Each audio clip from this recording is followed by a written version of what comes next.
ஒரு பசுமையான காட்டில் ஒரு நாவல் மரத்தில் புத்திசாலி குரங்கு ஒன்று வாழ்ந்து வந்தது. ஒரு நாள் ஒரு முதலை குரங்கிடம் வந்தது. அது குரங்கிடம் நாவல் பழங்களை பறித்து தருமாறு கேட்டது.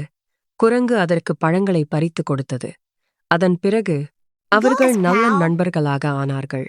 முதலை அந்த பழங்களை வீட்டிற்கு கொண்டு சென்றது. அதை சாப்பிட்ட முதலையின் மனைவி மிகுந்த பேராசை கொண்டு, இந்த பழங்களே இவ்வளவு சுவையாக உள்ளதே, இதை தினமும் சாப்பிடும் அந்த குரங்கின் இதயம் எவ்வளவு சுவையாக இருக்கும், எனக்கு அந்த குரங்கின் இதயம் வேண்டும் என்றாள். மறுநாள் முதலை குரங்கை தனது வீட்டிற்கு விருந்துக்கு அழைப்பதாக பொய் சொல்லியது. அதனை நம்பிய குரங்கும் முதலையின் முதுகில் அமர்ந்து கொண்டு ஆற்றை கடக்கத் தொடங்கியது. ஆற்றின் நடுவில் சென்றதும் முதலை குரங்கிடம் உண்மையை சொன்னது.